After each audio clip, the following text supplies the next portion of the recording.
পর 15 মিনিটেই বিঘা শেষ করতে পারবেন। 15 মিনিটে বিঘা শেষ করতে পারবো?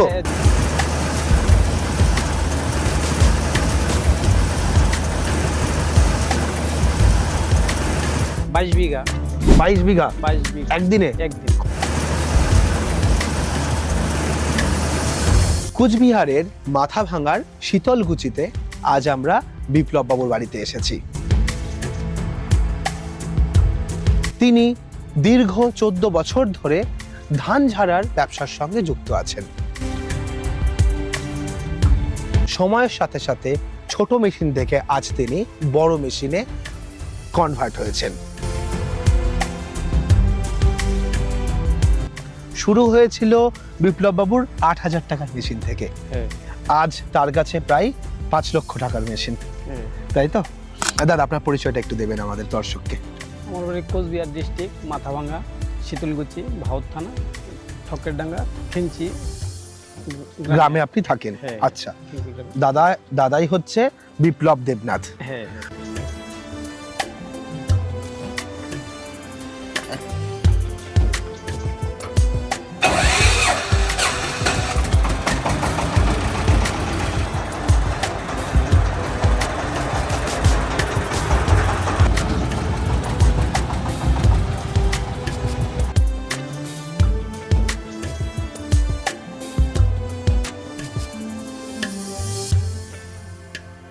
আমরা আজকে থ্রেশার মেশিন নিয়ে আলোচনা করব, কারণ এই প্যাডি থ্রেশার বা ধান ঝাড়ার মেশিন বর্তমানে বহু কৃষকদেরই ভীষণ প্রয়োজন হয়ে উঠেছে। কারণ মানুষ তো এখন দুর্বল হয়ে গেছে, এখন তো ওই আগের মতো পরিশ্রম করতে পারছে না, তো তার জন্যই মেশিনের ব্যবহারটা বেড়েছে। আমরা মেনলি দুটো জিনিস বুঝেছি। এক হচ্ছে মানুষের পরিশ্রম করার ক্ষমতা দিন দিন যেমন কমেছে, তেমন এই ধরনের কৃষিকাজের জন্য যে লেবার প্রয়োজন, যে শ্রমিক প্রয়োজন, সেটারও অভাব হয়েছে। তার জন্য বর্তমানে প্রয়োজন এই ধরনের মেশিনের। আমাদের পশ্চিমবঙ্গে বহু ধরনেরই এই ধান ঝাড়ার মেশিন পাওয়া যায়, কিন্তু কোন মেশিনটা সাকসেস, কোন মেশিনে একজন ফার্মার ধান ঝাড়লে সে দিনে কাজ বেশি করতে পারবে এবং রোজগার বেশি করতে পারবে। এবং আপনাদের বহু প্রশ্ন থাকে, ধান যদি ভিজে হয়, আমার বিচুলি যদি সেভাবে না শুকোয়, সেটা দিয়েও কি কাটা সম্ভব? আজ প্রত্যেকটা বিষয় জানবো আমরা বিপ্লবদার কাছ থেকে। যে কোনো ব্যবসা করার আগে অবশ্যই সেটা যাচাই করে নেবেন, কারণ প্রত্যেকটি ব্যবসা ঝুঁকি সাপেক্ষ। বিপ্লব বাবু, আপনার হাতে আমরা দুটো ধানের আটি দেখতে পাচ্ছি, হ্যাঁ। এবং আজ আপনি এই জায়গায় ধান ঝাড়তে এসেছেন একজন কৃষকের বাড়িতে। হ্যাঁ। তো আজকে যে ধানটা ঝাড়বেন, এটা কোন সময়কার ধান? এটা তো এখন এই আমন ধান। আমন ধান। হ্যাঁ। তো কৃষকের বেশ কিছু বিষয় জানার থাকে, সেটা হচ্ছে মেশিনে কাটা ধান বা হাতে কাটা ধান, সবগুলোই কি এই মেশিনে ঝাড়া সম্ভব? সম্ভব। এই ধানটা আমি মেশিন দিয়ে কেটেছিলাম, এখন আমি ওই ধান ডাঙানোর মেশিন নিয়ে আসছি। অসম্ভবের কিছু নাই, সবই সম্ভব। এটা দিয়ে ঝাড়া যাবে? হ্যাঁ, যাবে। অনেক সময় মাঠে ধান ঠিক করে শুকোয় না, কিন্তু প্রয়োজনের বা বাজার চাহিদা অনুযায়ী খুব তাড়াতাড়ি তাকে ধান ঝেড়ে ফেলতে হয়।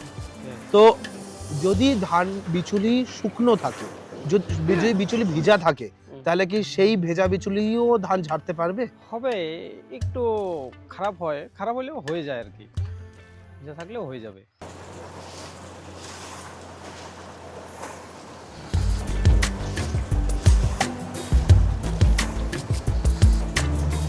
আপনাদের বেশ কিছু গুরুত্বপূর্ণ তথ্য আমরা ভিডিও থেকে তুলে ধরবো, কারণ বিপ্লব বাবু আমার একজন সাবস্ক্রাইবার, তাই তো? হ্যাঁ, তো আপনি এই মেশিনটা আমার ভিডিও দেখেই কিনতে গিয়েছিলেন? অবশ্যই। এই মেশিনটা কোথায় গিয়েছিলেন কেনার জন্য? গঙ্গারামপুর। গঙ্গারামপুরে। হ্যাঁ। তো গঙ্গারামপুরে গিয়েছিলেন কোন দাদার কাছে? ধনেশ দেবনাথ দাদা। ধনেশ দেবনাথ দাদার কাছে এই মেশিনটা কিনতে গেছিলেন। তো তিনি এই মেশিনটা তৈরি করেন এবং এখানে এনে বিক্রি করেন, বিভিন্ন ফার্মারদের দেন। আমরা পশ্চিমবঙ্গে বহু ধরনের মেশিন দেখেছি, এক একটা মেশিন এক এক রকম, কিন্তু বহু চাষির কাছে বক্তব্য হচ্ছে সাকসেসফুল মেশিন কোনটা, এটা অনেকের প্রশ্ন থাকে। হ্যাঁ। আপনার আমি ওপিনিয়নটা একটু জানতে চাই। আপনি তো অনেক ধরনের মেশিন ব্যবহার করেছেন, হ্যাঁ। তো আপনার কাছে সাকসেসফুল মেশিন কোনটা? এটাই তো লাগতেছে, কারণ এর আগে আমি আরো অনেক মেশিন ব্যবহার করছি, ওগুলা বাড়িতে আসছে, কিন্তু ওগুলা সব বসে আছে, ওগুলার এখন বর্তমানে কাজ নাই। শুরু হয়েছিল কোন মেশিন দিয়ে? মোটর দিয়া যে চালায় ওই মেশিনটা। মানে ওই পায়ে চালানো ম্যানুয়াল মেশিনের সঙ্গে যে মোটর লাগানো থাকে? হ্যাঁ, ওই মেশিন। মেশিনটা। ওই মেশিনটাতে 8-9 হাজার টাকা দাম সেই হ্যাঁ, মেশিনের। ওই আচ্ছা আমার টোটাল বাজেট 8,000 টাকা। আচ্ছা ওইটার মধ্যে করে নিয়েছিলাম। এখন ওর পরে একটা ধান কাটা মেশিন আনা হয়েছে। আচ্ছা এরপরে আরেকটা এইরকমই মেশিন আনা হয়েছে। হুম ওইটা আরেকটু ছোট, কিন্তু ওইটা এত সাকসেসফুল না। এটা আটি যদি আমি দেই মেশিনের মধ্যে, হ্যাঁ টোটাল ধানটা কিন্তু পড়ে যাইতেছে। আচ্ছা আর ওই মেশিনটা দিয়ে ধান কিন্তু আমার থাইকে যাইতেছে। মানে বিচুলির মধ্যে ধান থেকে যাচ্ছিল, হ্যাঁ, তাতে চাষির লস হচ্ছিল। চাষির লস। আচ্ছা চাষি সেখানে করাতেও চাইছিল না। হ্যাঁ হ্যাঁ, আচ্ছা তারপরে চাষির লস মানে আমার লস। হ্যাঁ, তার জন্য এই মেশিনটা আনলাম।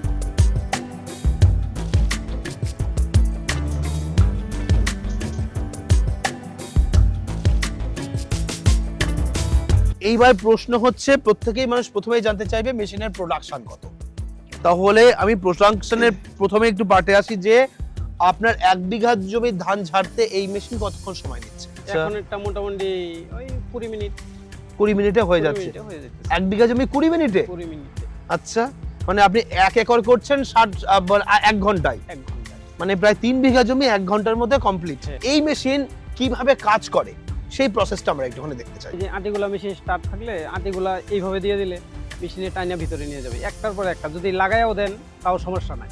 ওকে যত তাড়াতাড়ি দিতে পারেন তত তাড়াতাড়ি টাইনে নিবে। আপনি তারপর? 15 মিনিটেই বিঘা শেষ করতে পারবেন। 15 মিনিটে বিঘা শেষ করতে পারবো? যদি তাড়াতাড়ি দিতে পারেন। আচ্ছা আচ্ছা এই মাথা দিয়ে বেরিয়ে আসবে এই চুলিগুলো? হ্যাঁ, এদিক দিয়ে বেরিয়ে আসবে, আচ্ছা এদিক দিয়ে বেরিয়ে এইখানে পড়ে যাবে। এরপরে ধানটা যেটা ফ্রেশ হয়ে গেল ধানটা হ্যাঁ এদিকে চলে আসবে।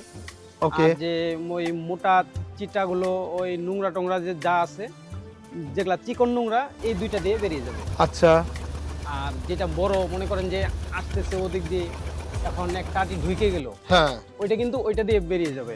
মেশিন কিন্তু কোনো আমার সমস্যা হবে না, বন্ধও হবে না, আচ্ছা। লোডও পড়বে না, ওদিক দিয়ে বেরিয়ে যাবে। তো ওদিক দিয়ে পড়ে যাবে। এখন ধানটা তোমার ফ্রেশ হয়ে গেল, হুম। ওইভাবেই কাজ হইতে থাকবে। আগের মেশিন থেকে এটাও অনেকটা আলাদা। এটা ওই চুম্বকে যেমন আকর্ষণ করে, হ্যাঁ ওই রকম এখানে ফ্যান সিস্টেম আছে, আকর্ষণ করে ধানের নোংরা গুলা টাইনা নেয় ওদিকে।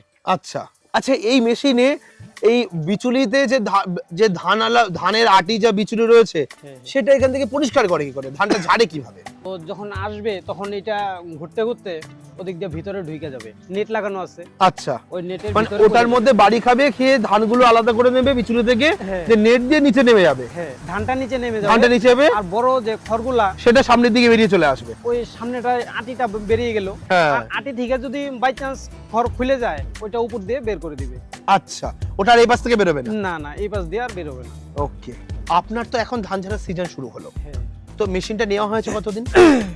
ওই কালী পুজোর সময় নিচ্ছি, তো তখন থেকে তো আর সিজন আরম্ভ হয় নাই। হ্যাঁ আমি মোটামুটি 22 দিন থেকে কাজ করতেছি। 22 দিন হলে কাজ করা শুরু করে দিয়েছে। আজকে 23 নাম্বার দিন। 23 নম্বর দিন চলছে। এই মেশিনে কাজের পরিমাণ আপনার কতটা বেড়েছে? অনেক। আগের যে মেশিনটা ছিল ওইটা থেকে অনেক। আগেরটা মানুষে পছন্দ করতো না, ওই ধান থাকতো, হুম। আর এটাতে কিন্তু ধান থাকতেছে না। তার পরিষ্কার জন্য- করে ছেড়ে দিচ্ছে হ্যাঁ, বলে। পরিষ্কার হইতেছে ভালো, তার জন্য কিন্তু কাজের অনেকটা চাহিদা বেশি আর কি। দিনে কতটা পরিমাণে এই মুহূর্তে কাজ হচ্ছে? কালকে করছি 22 বিঘা। 22 বিঘা 22 বিঘা একদিনে? একদিন। কটা থেকে কটা অবধি? ওই মোটামুটি 6:30 থেকে এই 8টা পর্যন্ত। বাহ, একদিনে 22 বিঘা। এরকম প্রত্যেক দিনই কি এরকম হচ্ছে? প্রতিদিনই চলছে। সর্বনিম্ন কত কত বিঘা হয়েছে একদিনে? 18 বিঘা। 18 বিঘা। মানে এই চাহিদাটা কেমন আসছে? চাহিদা মানুষে যে ফোন করতেছে, ফোন তোলার সময় নাই। ওই ফোন তুললেই তো বলবে যে দাদা এখনই আসো। এখনই আসো।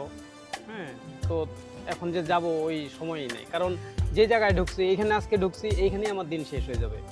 এখন আচ্ছা এখন যে 3 কিলোমিটার 2 কিলোমিটার দূরে থেকে করতেছে হুম। ফোন, ওইখানে তো যাওয়া সম্ভব না।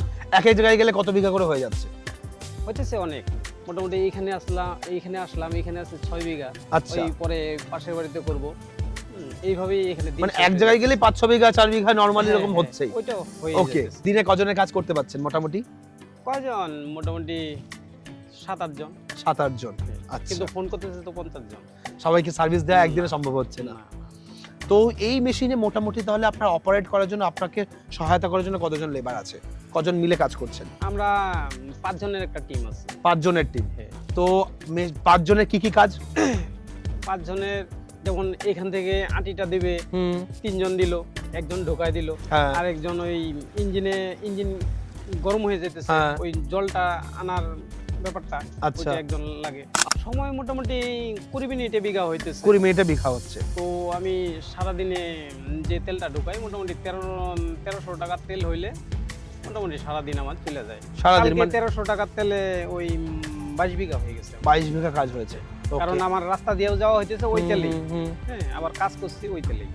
বা তেল একদমই কম খায়। হ্যাঁ, একদমই কম। মানে 1300 তেল মানে 1 লিটার 300 তেল, হ্যাঁ, সেটাতে আপনার 22 বিঘা কাজ হয়েছে হ্যাঁ। এবং রাস্তায় যাতায়াতও হয়েছে। হ্যাঁ।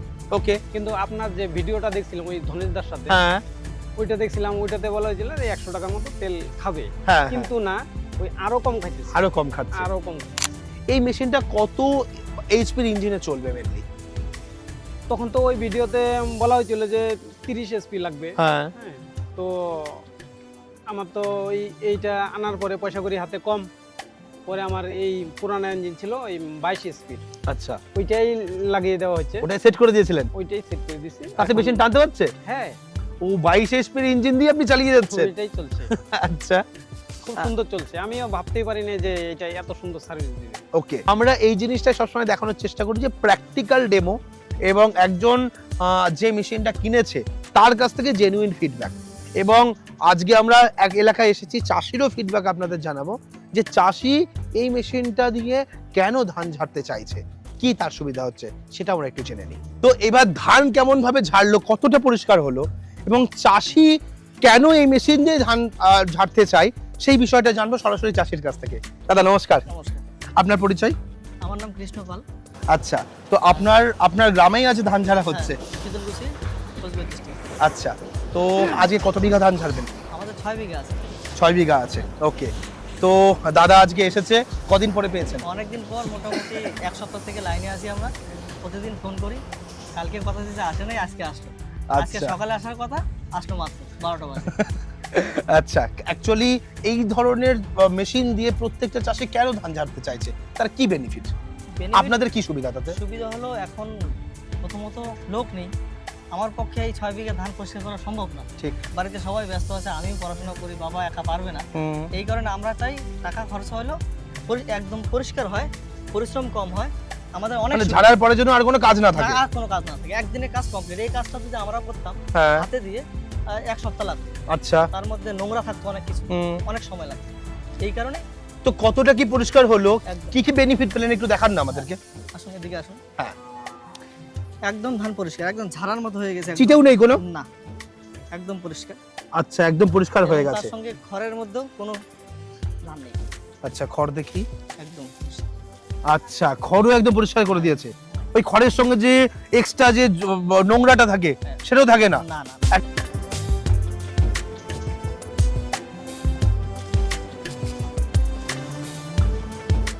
আর হাতে করলে যে খরচ হয় এতেও কি সেই খরচ নাকি খরচ বেশি বা কম কি? খরচ যতটুকু একটু বেশি হলো, এটা পোষায় যায় এই কারণেই, কারণ পরিশ্রম কম হয়, পরে আর লেবার লাগে না। লেবার লাগে না, একদম ধান একবারে আমরা তুলে নিতে পারবো এখন। হুম, তো মোটামুটি সময় কতটা বাঁচে আপনাদের? সময় অনেক বাঁচে। হাতে করলে 1 বিঘা করতে আমরা একদিনে করতে পারতাম, তার সঙ্গে লোকও হুম, বেশি লাগতো এবং পরিশ্রম বেশি হতো। ওই একদিনে মাত্র 1 বিঘা হতো, 1 বিঘা হতো। আর এটা 6 বিঘা আপনি একদিনে পুরো কমপ্লিট করতে পারবেন হ্যাঁ। আর ঘরে ধান তুলে নিয়ে যেতে পারবেন। বাহ, আর তার সঙ্গে আরেকটা বেনিফিট আছে, এখানে আমাদের এই আটিগুলো বিক্রি হয়। আচ্ছা, বিক্রি হয়। বিক্রি হয়। ওকে, গত বছরে 3.5-4 টাকা করে বিক্রি হয়েছে পার পিস? Per piece. আচ্ছা, মানে এবছরও সেই রকমই রেট হ্যাঁ। থাকছে। আশা করা আছে। বাহ, তার মানে আরো একটা বেনিফিট হচ্ছে এক্সট্রা রোজগারের একটা সুযোগ আছে, বিচুলটা হ্যাঁ। বিক্রি করে পয়সা রোজগার করতে পারছে। তো বিঘা কত করে নিচ্ছে এখন দাদারা? বিঘা 800 টাকা করে নিচ্ছে। এখানে 800 টাকা করে চলছে। ওকে, চাষের জেনুইন ফিডব্যাক পেলেন, চাষি কেন এই মেশিন দিয়ে ধান ঝাড়ছে। এবার জানতে চাইবো দাদার কাছে কয়েকটা বিষয়, ইম্পর্টেন্ট কয়েকটা বিষয়। এবার হচ্ছে আপনার এই মেশিন অপারেট করতে গেলে যে খরচ, প্রতিদিনের খরচ কত হচ্ছে এবং আপনার আয় কতটা থাকছে, এই বিষয়টা একটু আমরা জানবো। 1 বিঘায় 200 টাকা দিতেছি, যারা আমার টিম মেম্বার আছে ওদেরকে 200 টাকা দিতেছি 1 বিঘায়। আচ্ছা, 4 জনকে? 4 জনকে। আচ্ছা এরপরে মনে করেন যে তেল খাইতেছে 70-80 টাকা। আচ্ছা, 1 বিঘাতে? হ্যাঁ আচ্ছা, মোটামুটি তাহলে হিসাবে আসছে আপনার 300 টাকা মতো পার বিঘাতে খরচ আছে। হ্যাঁ হ্যাঁ, আচ্ছা, আর আপনার তাহলে থাকছে কত টাকা? 500 টাকা থাকছে। 500 টাকা প্রফিট থাকছে হ্যাঁ সমস্ত খরচ করছে বাদ দিয়ে। হ্যাঁ, আপনি একটা জেনুইন জিনিস জানাবেন, সঠিক ফিডব্যাক দেবেন যে আর যদি এই মেশিন কোনো ফার্মার কিনতে যায় তো সত্যি কথা বলুন তো, এই মেশিনটা কি আপনি তাদেরকে বলবেন কেনার জন্য, নাকি আপনি বলবেন না অন্য না, মেশিন দেখো? মেশিন যত হয় ততই ভালো। ওই আমি ধান কাটা মেশিন যখন নিছি, এক জায়গায় কাটতাম 2 বিঘা, ওই 4-5 কিলোমিটার যায় ওইখানে 1-1.5 বিঘা ওইভাবে করতে লাগতো। হুম। কিন্তু এখন মানুষের নজরে এসে গেছে মেশিনের মধ্যে। হ্যাঁ, এখন যেখানে আমি এই মেশিনটা নামাচ্ছি সেখানেই কিন্তু আমার দিন শেষ হয়ে যাচ্ছে। আচ্ছা, তবে মেশিন যদি এগুলা আরো বেশি হয় তবে আরো ভালো। তো যেখান থেকে আপনি মেশিন কিনেছেন, আপনি কি তাকে সাজেস্ট করবেন সেখান থেকে মেশিন কেনার কথা, নাকি বলবেন সেই জায়গা না কিনে অন্য কোনো জায়গা থেকে কিনবেন? না না না না, এই মেশিনটা খুবই ভালো, এখান থেকে কিনলেই ভালো হবে। ওই ধনেশ দা যে আছে হ্যাঁ। ওনার ব্যবহার খুবই ভালো। ওইখানে গেছিলাম, ওই পরে উনি রান্না করে খাওয়াইছে আমাকে। আচ্ছা। আমি আর আমার শালাবাবু গেছিলাম, হ্যাঁ। হ্যাঁ, উনি পরে রান্না করে খাওয়াইছে। একদিন দেরি হয়েছিল, হুম। পরে ওই সবাই মিলে রান্না টান্না করে আচ্ছা, তারপরে মেশিন দিয়ে তারপরে আপনি ধনেশ দা ওই রান্নাটা কিন্তু খুবই ভালো হয়েছিল। চাষির ফিডব্যাক আমরা নিলাম, দাদা মেশিন নিয়েছে, দাদার কথা জানতে পারলাম, আর আমরা একদম প্র্যাকটিক্যালি ফিল্ডে এসে আপনাদের দেখানোর চেষ্টা করলাম। আমরা ভিডিও করি আপনাদের কাছে সঠিক জিনিসটা তুলে ধরার জন্য, আপনাদের কোনোভাবে ঠকানোর জন্য নয়, বা আপনাদের কোনোভাবে সমস্যায় ফেলার জন্য নয়। একটি মেশিন আমরা ভিডিও করলাম, শুধু সেখানেই শেষ নয়, সেই মেশিন কেনার পর তার পারফরমেন্স কেমন, কিভাবে চলে, সেটা দেখার জন্য আজ আমি প্রায় 600 কিলোমিটার দূর বাড়ি থেকে এসেছি এবং দাদার বাড়িতে একদিন থেকেছি। দাদার আতিথেয়তা ভীষণ ভালো, খুব আপ্যায়ন করেছে, এবং তার পাশাপাশি এসে দাদার এই মেশিন কিভাবে কাজ করছে প্র্যাকটিক্যাল মাঠে গিয়ে দেখলাম, এবং তার পাশাপাশি যে চাষির বাড়িতে তিনি মেশিন আজকে কাজ করছেন সেই চাষিরও ফিডব্যাক নিলাম। বাকিটা আপনাদের সিদ্ধান্ত, কি করবেন। সবসময় এইভাবে ডেমো দেখা, সঠিক জিনিস দেখা, সঠিক দামে নেওয়া, এই বিষয়গুলো চেষ্টা করবেন যেন ভালো চ্যানেল থেকে, যাদের উপর আপনারা ভরসা করেন তাদের কাছ থেকে নেওয়া। এবং আরও একটা বিষয় হচ্ছে, যেখান থেকে কিনবেন সেখানে গিয়ে সঠিক জেনে দেখে বুঝে তারপরে কিনবেন। আজকের ভিডিওটা আমরা এখানে শেষ করছি, পরবর্তী ভিডিওতে নতুন কোনো টপিক নিয়ে ফিরে আসবো। ততক্ষণ ভালো থাকবেন, সুস্থ থাকবেন, বাই।